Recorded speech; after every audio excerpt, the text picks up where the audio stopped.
In this first video of our two-part series on oxidation-reduction reactions, we are going to learn about oxygen exchange in oxidation-reduction reactions. In a chemical reaction, oxidation is oxygen gain and reduction is oxygen loss. First, let's look at oxidation. A good example of oxidation is a combustion reaction. Hydrogen is a clean fuel that works by combination reaction with oxygen. Energy is released as bonds are formed, and this energy can be used to power cars or appliances. Oxygen also combines with metals. When oxygen reacts with iron, the iron is readily oxidized. Do you know the common name for Fe2O3? Maybe try thinking about what happens to iron metal after it is exposed to air for a long time. You probably got it. Fe2O3 is rust. This is why things made of iron are often coated with other metals, such as zinc, in a process known as galvanization. Of course, zinc can still react with oxygen to make zinc oxide. In fact, it reacts so quickly that the iron galvanized with zinc cannot oxidize because it is coated with a protective layer of zinc oxide. You can make this reaction go even faster by applying heat. The heat provides some of the energy required to break bonds before new bonds can form, the activation energy. Hemoglobin in blood carries oxygen around the body by oxygen exchange reactions. 4 iron 2+ ions sit in the middle of a porphyrin ring.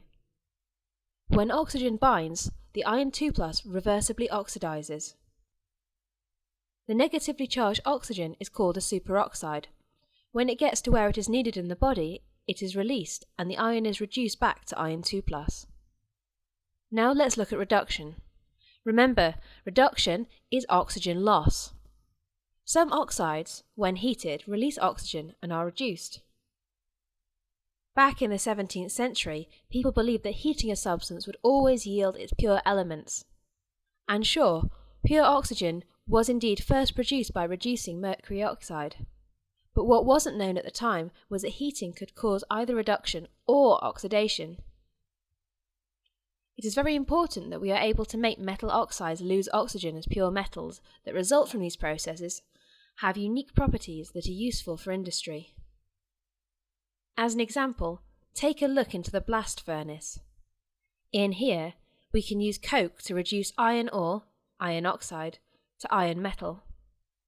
Don't forget, the coke used in a blast furnace is carbon coke, like coal, not a fizzy drink.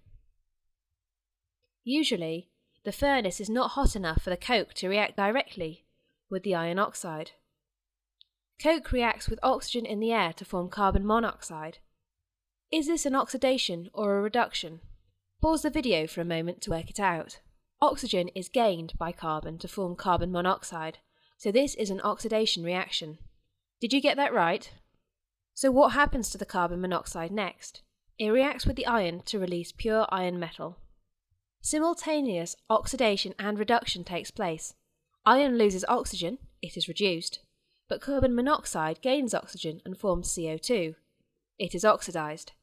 We have talked about oxidation and reduction in this video in terms of gaining and losing oxygen, using examples from industry and nature.